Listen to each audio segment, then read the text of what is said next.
Челнах проходит зональный отборочный тур республиканского фестиваля «Созвездие Йылдызлык-2019». Телевизионный молодежный конкурс эстрадного искусства проводится в 19-й раз.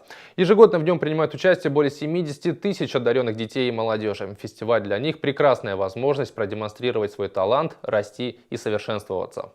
Звезды над ними плывут, птицы с тобой говорят, и деревья поют.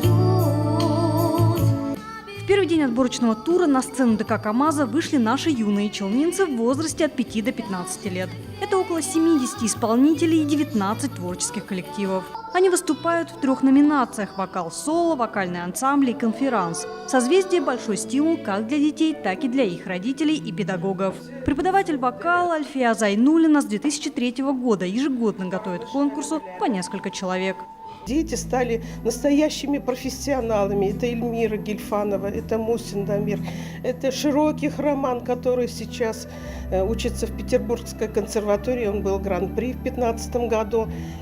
Ну, вообще несчетное количество.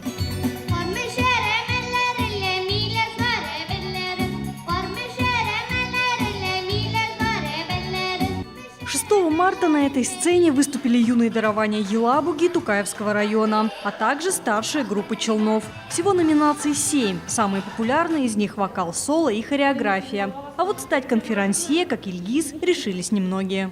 Я, правда, очень горд собой. Впервые раз в такой большой конкурсе выступал. Сам Туманов приехал даже. Мне самому понравилось. Это очень большой стимул для молодежи. Здесь все раскрывают все свои таланты. Кто впервые даже раз. Некоторые даже несколько раз выступали. Фестиваль проходит под патронажем президента Татарстана Рустама Минниханова и под эгидой Комиссии Российской Федерации по делам ЮНЕСКО.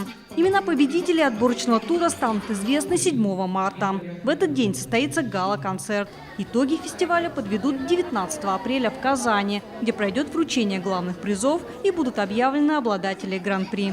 Елена Камалова, Рима Султанова, Ленар Султанов. Новости Челны ТВ.